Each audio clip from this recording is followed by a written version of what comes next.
Assalamualaikum students, take out your countdown class 7. Now open page number 43. Today we will start exercise 3. Question number 1 is fill in the blanks. 12 by 24 is expressed in decimal form as blank. 12 by 24 है, इसको आपने क्या करना है, express करना है decimal form में. किस तरह से करेंगे, आप 12 बाई 24 को डिवाइड करेंगे. जब आप डिवाइड करेंगे तो डिवाइड करके जो भी आंसर आएगा वो आपने पुट कर देना है. मैंने जब 12 बाई 24 को डिवाइड किया तो डिवाइड करके मेरे पास आंसर 0.5 आ रहा था, मैंने पुट कर दिया. Now next is the decimal equivalent of 23% is blank. अब यहाँ पे इसको भी डेसिमल में आपने चेंज करना है. जब इस तरह परसेंटेज में कोई नंबर आए तो उसको डेसिमल में आप किस तरह से चेंज करते हैं, परसेंटेज जब ख़त्म करते हैं तो डिवाइड में हम 100 लगा देते हैं. ठीक है, तो 23/100 हो जाएगा. उसको जब आप डेसिमल में लाएंगे तो आपके पास आंसर 0.23 आ जाएगा. The percentage equivalent of 0.4 is. अब आपने यहाँ पे परसेंटेज निकालनी है. ठीक है, यहाँ पे आपने डेसिमल में करना था, यहाँ पे परसेंटेज निकालनी है और डेसिमल में दिया हुआ है. सबसे पहले डेसिमल ख़त्म करें. जब डेसिमल ख़त्म करेंगे तो नीचे 10 आएगा ना, फिर 10 से मल्टीप्लाई करेंगे. ठीक है, मल्टीप्लाई डिवाइड आप 10 से करेंगे तो आपके पास 40% आंसर आ जाएगा. The number 2.19 is expressed as a fraction blank. 2.19 है, इसको आपने फ्रैक्शन में किस तरह से करना है, पॉइंट ख़त्म करेंगे. पॉइंट ख़त्म करेंगे तो पॉइंट के बाद जितने डिजिट होते हैं नीचे उतने 0 आ जाते हैं. ठीक है, साथ में हम 1 लगा देते हैं तो 219 डिवाइडेड 100 हो जाएगा. Next is 4.5555 is a dash decimal. अब ये जो है ये हमारे पास कौन सा डेसिमल है, ये हमारे पास रिकरिंग डेसिमल है. ठीक है जी. Now come to the question number 2. State whether the following are true or false. अब यहाँ पे जो स्टेटमेंट्स है आपने बतानी है कि ये स्टेटमेंट्स ट्रू हैं या फॉल्स हैं. 0.5 इक्वल्स टू 50/100. अब 0.5 को सॉल्व करें, किस तरह से पॉइंट ख़त्म करें और देखें 50/100 आता है या नहीं. ठीक है जी. और फिर आप इसको ट्रू है या फॉल्स सॉल्व करके आप ट्रू फॉल्स लिख देंगे. ठीक है, अगर सही है तो ट्रू, गलत है तो फॉल्स. 137 divided 10 equals to 1.37. ये ट्रू है, नहीं ये गलत है, ये फॉल्स है. ठीक है, तो आप फॉल्स लगा देंगे. फॉल्स किस तरह से, जब 10 है ना, 10 को आप इस नंबर पे डिवाइड करें तो कभी भी आपके पास 1.37 आंसर नहीं आएगा. ठीक है, आपके पास 13.7 आएगा, 1.37 नहीं आएगा. So this statement is false. Come to the next. 345 percentage equals to 3.45. ठीक है, अब 345% है इक्वल्स टू 3.45 है. ये स्टेटमेंट देखें ट्रू है या फॉल्स. अगर तो ये बिल्कुल सही है, लाइक इसको सॉल्व करने के बाद आंसर यही आता है तो ये ट्रू होगी. अगर आंसर ये नहीं आएगा तो ये फॉल्स होगी. ठीक है, तो जब आप इसको सॉल्व करेंगे तो सॉल्व करके आंसर आपके पास यही आएगा. So this statement is true. 3/17 gives are terminating decimal. No, this statement is false. This is not terminating decimal. 23.69 is rounded off to the nearest whole number as 24. Yes, this statement is true. Okay ji, now come to the question number 3. Question number 3 is match each rational number in the left hand column with its correct decimal representation in the right hand column. Okay ji, ये हमारे पास 2 column दे दिए गए. ये हमारे पास left side column है, right side column है. आपने क्या करना है, आप इसको मैच करना है. किस तरह से मैच करेंगे, अब जैसे 2/3 है. ठीक है, तो इसको आप सॉल्व करें तो इसका आपके पास 2/3 को जब हम सॉल्व करें तो क्या आंसर आएगा हमारे पास. जब 2/3 को आप डिवाइड करेंगे, सॉल्व करेंगे तो आपके पास आंसर आएगा 0.666 अप टू सो ऑन. ठीक है जी, तो आप इसको इससे मैच कर देंगे या इस तरह से नंबरिंग दे दें जैसे यहाँ पे मेरे पास दी हुई है. ठीक है, कम टू द नेक्स्ट क्या है, 131 डिवाइडेड 200. इसको भी इसी तरह सॉल्व करें. सॉल्व करेंगे तो आंसर आपके पास 0.655 आएगा. ठीक है, तो आप नंबरिंग दे दें या मैच कर दें. Next is 1/6. 1/6 है तो इसमें आपने क्या करना है, 1/6 का भी आपने सॉल्व करना है, डिवाइड करना है. जब आप डिवाइड करेंगे तो डिवाइड करके जो भी आंसर आएगा उसे आप मैच करेंगे. और 2/7 को भी जब आप डिवाइड करेंगे, डिवाइड करके जो भी आंसर आएगा उसे आपने मैच कर देना है. ओके जी, now come to the question number 4. Okay जी, now come to the question number 4. Question number 4 is fill in the blanks. ये भी आपके पास फिल इन द ब्लैंक्स है. आपको यहाँ पे कुछ नंबर्स दे दिए गए हैं. ठीक है, और आपने अप्रोक्सीमेट वैल्यूज़ लिखनी है उन नंबर्स की. ठीक है, जैसा कि correct to the nearest whole number. इन नंबर्स में नियरेस्ट होल नंबर क्या है, पॉइंट से पहले जो भी वैल्यू होगी वो आपके पास नियरेस्ट होल नंबर होगी. ठीक है, पॉइंट से पहले 3 है तो 3 आपके पास नियरेस्ट होल नंबर हो गया. ठीक है, इसी तरह करेक्ट टू 1 डेसिमल प्लेस. अब यहाँ पे 1 डेसिमल आप प्लेस आपने लिखनी है ना, तो 1 डेसिमल प्लेस क्या होगी, पॉइंट के बाद एक डिजिट आपके पास 1 डेसिमल प्लेस होता है. जैसे यहाँ पे 3.1 है तो आपने 3.1 लिख देना है. ठीक है, आपके पास 1 डेसिमल प्लेस होगा. इसी तरह नेक्स्ट देखिए, correct to 2 decimal places. 2 decimal places कैसे होगा, 3 पॉइंट के बाद 2 डेसिमल प्लेसेस. 1 और 2 है ना, तो 3.1 तो आपने लिखना है, 1 के बाद 2 है, 2 के बाद 5 से बड़ा नंबर है ना 7. ठीक है, हम राउंड ऑफ जब भी करते हैं तो 5 हो या 5, जब एंड में 5 होगा या 5 से बड़ा नंबर होगा तो उससे पिछले वाले नंबर में 1 ऐड कर देते हैं, ठीक है। जैसे यहाँ पे मेरे पास 2 7 बड़ा नंबर है ना, ठीक है। ऐसा ही है ना, 7 5 से बड़ा है तो मैं क्या करूँगी 2 में 1 ऐड कर दूँगी, 3 हो जाएगा, तो मैं यहाँ पे लिख दूँगी 3.13, ठीक है। इसी तरह नेक्स्ट है correct to the 3 decimal places. 3 decimal places यानी कि पॉइंट के बाद 3 डिजिट, तो 3.12 तो एज इज मैं लिख देना, लास्ट डिजिट मेरे पास 7 है, ठीक है। 7 के बाद 6 5 से बड़ा आ रहा है ना, तो मैं राउंड ऑफ करके 3.128 लिख दूंगी, ठीक है जी। ये सारे पार्ट एज इज होंगे। करेक्ट टू, मैं दोबारा रिपीट करती हूँ, correct to the nearest whole number कौन सा होगा, पॉइंट से पहले वाला जो डिजिट होगा वो नियरेस्ट होल नंबर होगा, ठीक है जी। इसी तरह 1 डेसिमल क्या होगा, पॉइंट के बाद एक जो नंबर होगा वो 1 डेसिमल में काउंट होगा। 2 डेसिमल क्या होगा, पॉइंट के बाद 2 नंबर्स 2 डेसिमल में काउंट होंगे। 3 डेसिमल क्या होगा कि पॉइंट के बाद 3 नंबर्स 3 डेसिमल में काउंट होंगे, ठीक है। और राउंड ऑफ आप कैसे करेंगे, आपके पास लास्ट नंबर, ठीक है, जो आपने राउंड ऑफ करना है ना, उससे उसके बाद जो नंबर आता है अगर वो नंबर 5 है या 5 से बड़ा है तो जिस नंबर को आपने राउंड ऑफ करना है उस नंबर में आप 1 ऐड कर देंगे। और अगर 5 से छोटा नंबर है, ना 5 है ना 5 से बड़ा नंबर है, बल्कि 5 से अगर छोटा नंबर है तो फिर आप लोग एज इट इज़ वही वैल्यू लिख देंगे, ठीक है। फिर कोई आप चेंजिंग नहीं करेंगे। Now come to the next question, question number 5। Round off to the decimal place indicated by the encircled digit. अब यहाँ पे आप लोगों ने क्या करना है, जो डिजिट इनसर्कल है, ठीक है, इन नंबर्स में जो डिजिट इनसर्कल हुए हुए हैं उन डिजिट्स को आप लोगों ने राउंड ऑफ करना है, ओके जी। क्वेश्चन नंबर 5 में देखें, पार्ट 1 देखें, 29.06। अब इसमें हमने क्या करना है, देखें पॉइंट के बाद 9 का हमने लेना है ना राउंड ऑफ, ठीक है। हाईलाइट 9 हुआ वाला, 9 की जो ब्लैंक है 9 का हमने राउंड ऑफ लेना है। तो 9 के बाद वाला डिजिट देखेंगे 0 से बड़ा है या छोटा है। 9 के बाद 0 है ना, तो 0 तो 5 से छोटा है, तो इट मीन टू से 29.06 का राउंड ऑफ क्या आएगा, 29 होल नंबर ही इसका राउंड ऑफ होगा। इसका राउंड ऑफ 29 आएगा, क्योंकि इधर तो पॉइंट के बाद छोटा नंबर है। अगर कोई बड़ा नंबर होता 5 या 5 से बड़ा नंबर होता तो हम लोग क्या करते हैं, हम लोग 9 में 1 ऐड करते हैं, लेकिन यहाँ पे 0 है तो हम लोग क्या करेंगे 29 एज इट इज लिख देंगे। ये हमारे पास क्या होगा, राउंड ऑफ करके आंसर आ जाएगा। Come to the next part 2, 210.53। अब देखें लास्ट नंबर 3 है। अब 3 का आपने लेना है ना, राउंड ऑफ करना है इसको। जब 3 का आप राउंड ऑफ करेंगे तो किस तरह से होगा, 3 का तो राउंड ऑफ ही नहीं हो सकता। इसलिए नहीं हो सकता 3 का राउंड ऑफ, इसलिए नहीं हो सकता क्योंकि लास्ट नंबर है, इसके बाद कोई नंबर ही नहीं है कि जिसको हम देखें कि वो 5 से बड़ा है या छोटा है। अगर इसके बाद कोई नंबर होता तो हम चेक करते हैं ना 5 से बड़ा है या छोटा है, लेकिन इसके बाद तो कोई नंबर ही नहीं है, तो इट मीन टू से ये सारे नंबर्स एज इज आ जाएंगे। कम टू द नेक्स्ट भी इसी तरह से होगा, जैसे 0.826 है ना, 8 है। अब 8 का लेना है आपने, राउंड ऑफ करना है 8 को, तो 8 के बाद 2 है, 2 छोटा नंबर है तो 0.8 एज इज आ जाना है, ठीक है जी। Now come to the next 112.999। अब यहाँ पे 9 को आपने राउंड ऑफ करना है। जब आप 9 को राउंड ऑफ करेंगे तो 9 के बाद 9 है जो कि 5 से बड़ा है, तो 9 में 1 ऐड होगा। जब 9 में 1 ऐड होगा, ठीक है, तो यहाँ पे क्या बन जाएगा, 10 बन जाना है। 10 में से फिर 9 में 1 ऐड होगा, फिर 10 बन जाएगा, फिर 1 इधर ऐड होगा तो यहाँ पे 113 बन जाएगा और ये आपका आंसर हो जाएगा, ठीक है। मैं ये आपको रफक में दिखा देती हूँ, जैसा कि बेटा आप लोगों को नज़र आ रहा है 112.9 है ना, ठीक है। 112.999 था। जब आपने 9 का राउंड ऑफ लेना तो 1 इधर जाकर 10 हो जाना है ना। इस 9 में 1 ऐड होना है ना पॉइंट के बाद वाले में, तो पॉइंट के बाद वाले 9 में जब 1 आप ऐड करेंगे, ठीक है, तो ऐड करके 9 + 1 दैट्स इक्वल्स टू 10, 0 1 कैरी, फिर 2 और 1 3 हो जाएगा, 113.0 आंसर आएगा। तो 113 हम यहाँ पे मेंशन कर देंगे, ओके जी। इसके बाकी सारे पार्ट्स भी एज इज आप लोगों ने करने हैं, ओके जी। Now come to the question number 6। Question number 6 is write the fractions in decimal form by changing the denominators to the power of 10। अब आप लोगों ने यहाँ पे क्या करना है, आप लोगों ने यहाँ पे आपके पास फ्रैक्शंस आपको दे दी गई हैं, ठीक है। इनको डेसिमल फॉर्म में आप लोगों ने चेंज करना है, ठीक है। अच्छा जी, अब आप इसको किस तरह से चेंज करेंगे, ये हमारे पास फ्रैक्शन गिवन है 1/10। हमने इसको डिवाइड करना है। डिवाइड कैसे करना है ये तो आपको पता है, न्यूमरेटर जो होता है वो अंदर होता है, डिनोमिनेटर को बाहर रखते हैं, ठीक है।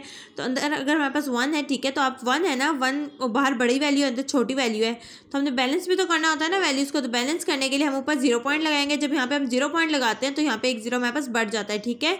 फिर इधर 1 0 बढ़ जाएगा। अब देखें बाहर भी 10 है, अंदर भी 10 है, तो आप 10 को किस नंबर से मल्टीप्लाई करेंगे, सो किस नंबर से डिवाइड करेंगे तो आंसर 10 आएगा। वो 10 को 1 से डिवाइड करें, 10 1 से 10 आंसर आ जाएगा, ठीक है। और नीचे कुछ भी नहीं बचेगा, 0 आ जाएगा, तो यहाँ पे 0.1 आपका आंसर आ जाएगा। इसी तरह नेक्स्ट क्वेश्चन अगर आप देखें तो आपके पास 1 और बाहर 5 था, तो 0 पॉइंट लगा के आपने 0 बढ़ाया, क्योंकि 1 तो 5 से छोटा था, सॉल्व ही नहीं हो सकता था, तो 0 पॉइंट लगा के आपने 0 बढ़ाया।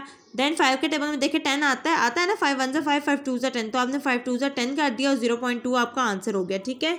Now come to the next question. Next question is 1/20। अच्छा, अब यहाँ पे देखिए ज़रा, ये 1/20 आ गया। अब इसको कैसे सॉल्व करेंगे? 1/20 आ गया ना, तो आप लोगों ने क्या करना है, 1 अंदर होगा 20 बाहर होगा, ठीक है। अब 1 तो बहुत छोटा नंबर है, 20 बड़ा नंबर है, तो आप लोग क्या करेंगे, 0 पॉइंट लगा के एक 0 बढ़ाएंगे, ठीक है। पहले इस 0 पॉइंट लगा के एक 0 बढ़ाएंगे, फिर एक और 0 लगा के यहाँ पे एक और 0 बढ़ाएंगे। क्यों आपने एक और 0 बढ़ाया? इसलिए क्योंकि जब आपने एक 0 बढ़ाया तो फिर भी बाहर वाली वैल्यू जो थी वो अंदर वाली वैल्यू से बड़ी थी। बाहर आपके पास 20 था, अंदर आपके पास 10 था, तो फिर आप लोगों ने एक 0 और लगा के एक और 0 यहाँ पे बढ़ाया, तो यहाँ पे अंदर वाली वैल्यू 100 होगी, बाहर वाली 20 होगी। अब आपने देखना है कि 20 के टेबल में क्या 100 आता है कहीं पे? 21 × 20, 22 × 40, 23 × 60, 24 × 80, 25 × 100। तो आप 20 को 5 से डिवाइड करेंगे, 25 से 100 आ जाएगा और आंसर आपके पास 0.025 आ जाएगा, सॉरी 0.05 आ जाएगा, ठीक है। 0.05 आपके पास इसका आंसर आ जाएगा, ठीक है जी। बाकी सारे पार्ट्स भी ये एज इट इज होंगे, ये इसके बाकी पार्ट्स हैं। जैसे क्वेश्चन नंबर 4 है, ये भी सेम एज इट इज होगा।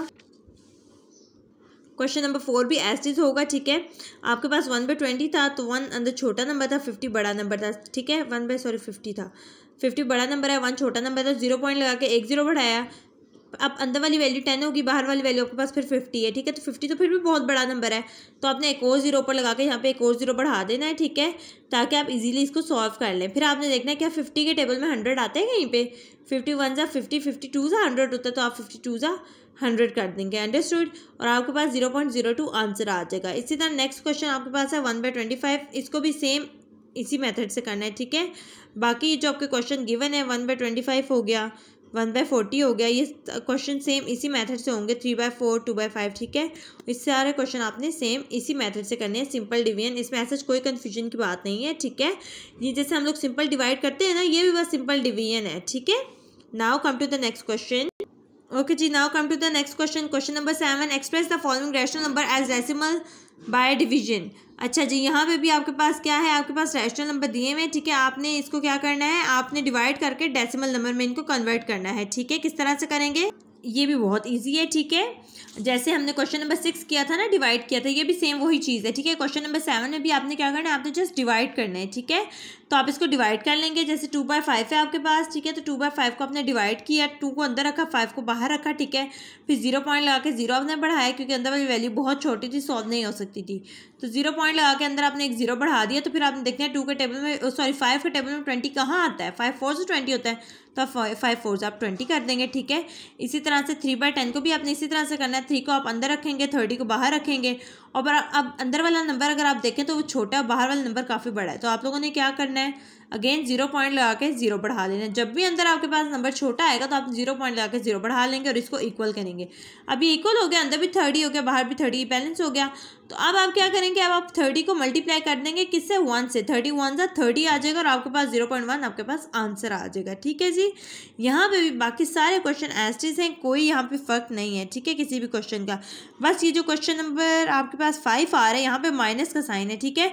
तो माइनस के साइन को देख के घबराना नहीं है आप लोगों ने कि कैसे होगा, -5/8 है ना, इसको आप लोगों ने क्या करना है, 5/8 को आप सिंपल सॉल्व कर दें, सिंपल डिवाइड करें 5/8 को, डिवाइड करने के बाद ये माइनस एज इट साथ लगा दें, ठीक है जी। इसका जो लास्ट क्वेश्चन है उसमें भी यही चीज़ है कि माइनस आ रहा है, तो यहाँ पे मैं यही बात आपको कहूँगी कि माइनस को देख के ऐसे डर नहीं जाना, कंफ्यूज नहीं हो जाना, बल्कि 18/125 को सिंपल डिवीजन करें, ठीक है, डिवाइड करें, डिवाइड करने के बाद जो भी आंसर आएगा उसके साथ आप माइनस लगा दीजिएगा। ओके जी, now come to the question number 8। Question number 8 is which of the following rational numbers can be represented as terminating decimal. आप लोगों ने यहाँ पे बताना है कि यहाँ पे कौन से ऐसे डेसिमल, यहाँ पे रैशनल नंबर जो हैं, ठीक है, ये किसको रिप्रेजेंट कर रहे हैं, टर्मिनेटिंग डेसिमल को रिप्रेजेंट कर रहे हैं, ठीक है, किस तरह से कर रहे हैं ये चीज़ आप बताएंगे। अच्छा जी, अब यहाँ पे कुछ फ्रैक्शंस गिवन है हमारे पास। अच्छा जी, यहाँ पे कुछ फ्रैक्शंस गिवन थी जिनका ये सॉल्यूशन हुए हैं। जैसे फर्स्ट 13/4 थी, तो 13/4 को आपने क्या करना है, सिंपल डिवाइड कर लेना है। डिवाइड करके, अच्छा मैंने आपको एक चीज़ बताई थी स्टूडेंट्स, अगर आपको याद हो, मैंने आपको टर्मिनेटिंग डेसिमल का बताया था, ठीक है, और नॉन टर्मिनेटिंग डेसिमल का बताया था।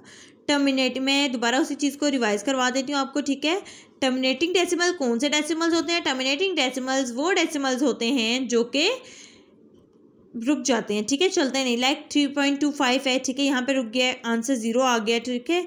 जिन फ्रैक्शंस के एंड में आंसर 0 आ जाते हैं, ठीक है, वो टर्मिनेटिंग डेसिमल फ्रैक्शंस होती हैं हमारे पास। और जिनके एंड में आंसर 0 नहीं आते बल्कि जो चलती ही जाती हैं और जिनके डिजिट्स जो है रिपीट होते रहते हैं, ठीक है, रिपीटेडली डिजिट्स आते हैं, उनको हम कहते हैं हमारे पास नॉन टर्मिनेटिंग डेसिमल हैं, ठीक है। और जिनके आपके पास नंबर्स जो हैं डेसिमल नंबर के बाद जो डिजिट्स आपके पास रिपीट नहीं होते, ठीक है, जो डिजिट रिपीट नहीं होंगे, ठीक है, जिसमें डिजिट्स रिपीट नहीं होंगे वो टर्मिनेटिंग डेसिमल होगा और जिसमें रिपीट होंगे वो नॉन टर्मिनेटिंग डेसिमल होगा। जैसे कि यहाँ आपने देखा, हमने सिंपल सॉल्व किया, डिवाइड किया, ठीक है, सिंपल डिवाइड किया, डिवाइड करने के बाद आंसर आया 3.25, कुछ रिपीट हुआ नहीं हुआ ना, तो ये हमारे पास आंसर आ गया और हमने कह दिया इट इज़ टर्मिनेटिंग डेसिमल कि ये टर्मिनेटिंग डेसिमल, और हमने बताना भी यही है ना कि टर्मिनेटिंग डेसिमल है या नहीं, ठीक है, तो आपने बता दिया टर्मिनेटिंग डेसिमल है। इसी तरह नेक्स्ट क्वेश्चन है, नेक्स्ट क्वेश्चन भी आपने किया, ठीक है, सॉल्व किया, डिवाइड किया, सिंपल डिवाइड करने के बाद आपने देखा यहाँ पे भी कोई नंबर रिपीट नहीं हो रहा और आंसर भी 0 हो गया, तो आपने कह दिया इट इज़ टर्मिनेटिंग डेसिमल, ठीक है।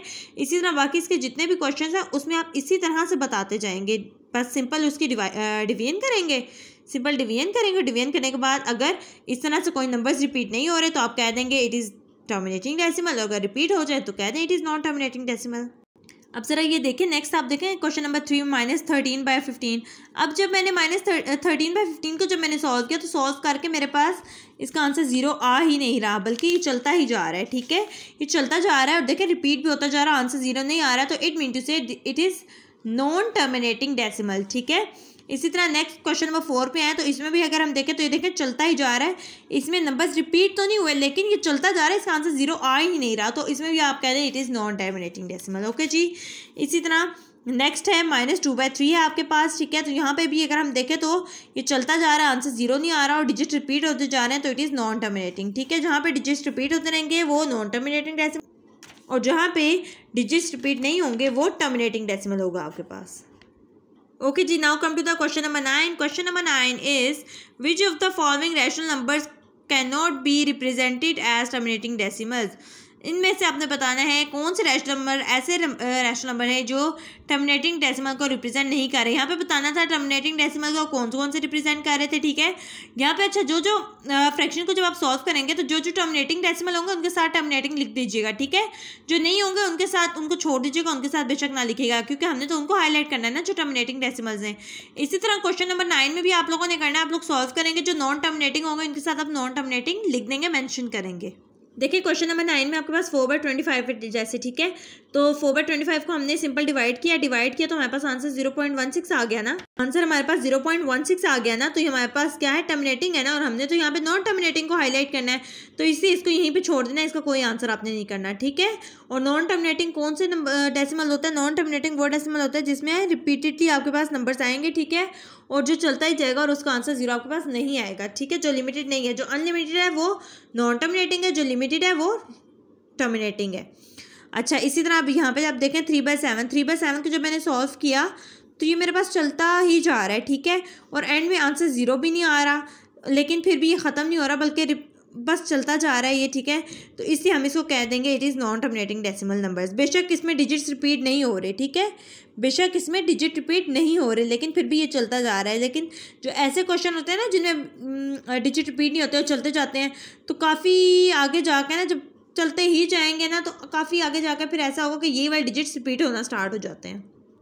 इसी तरह स्टूडेंट्स नेक्स्ट क्वेश्चन देखें, नेक्स्ट में भी क्या हुआ है, माइनस के साइन को मैं अगेन आपको बताऊंगा, मैंने पहले भी आपको बताया, माइनस को देख के कंफ्यूज नहीं होना है। 17/3 को सिंपल आप डिवाइड करें और जो आंसर आएगा उसके साथ माइनस लगा दें, और जैसा कि ये ख़त्म नहीं होना, लाइक आंसर 0 नहीं आया और रिपीट हो रहा है तो आपने कह देना नॉन टर्मिनेटिंग डेसिमल। इसी तरह जिन जिन पार्ट्स में रिपीट हो जाएगा आप नॉन टर्मिनेटिंग डेसिमल कहते जाएंगे, और जिनमें रिपीट नहीं होगा उनमें आप कुछ भी नहीं कहेंगे बल्कि आंसर लिख के उसको वहीं। नेक्स्ट देखिए, अब नेक्स्ट आपके पास 6, 7 और 8 पार्ट में भी 3 आपके पास आए हैं, इन तीनों में क्या है, ये तो ख़त्म हो गया, ठीक है, आंसर 0 आ गया और 0.012 आंसर है, तो ये टर्मिनेटिंग डेसिमल हो गया, ठीक है, लेकिन आप मेंशन नहीं करना, आप छोड़ देना है इसको। और नेक्स्ट भी इसी तरह है, ठीक है, जब आपके पास डेसिमल्स रिपीट होते जाएंगे, रिपीटेडली आते जाएंगे, ठीक है, तो वो आपके पास नॉन टर्मिनेटिंग डेसिमल होगा। और अगर रिपीटेडली नहीं आ रहे लेकिन आंसर 0 नहीं आ रहा, वो चलते ही जा रहे हैं, तो भी वो नॉन टर्मिनेटिंग डेसिमल है। और अगर इस तरह से हो जाए कि आंसर 0 हो जाए, ठीक है, लाइक ये 0 हो जाए डिवाइड करने हो एंड पे 0 आ जाए और आंसर आपके पास रिपीटेडली ना आए, ठीक है, रिपीटेड डिजिट्स में आंसर ना आए, तो वो आपके पास टर्मिनेटिंग डेसिमल होता है। होपफुली स्टूडेंट्स आपको बहुत अच्छे तरीके से समझ आ गया होगा, ठीक है। लेकिन अभी भी अगर वीडियो आपको सही तरीके से समझ ना आया हो वीडियो में कुछ, तो आप मुझसे क्लास में ज़रूर पूछिएगा। Thank you so much. अल्लाह हाफिज़, फ़ी अमानिल्लाह।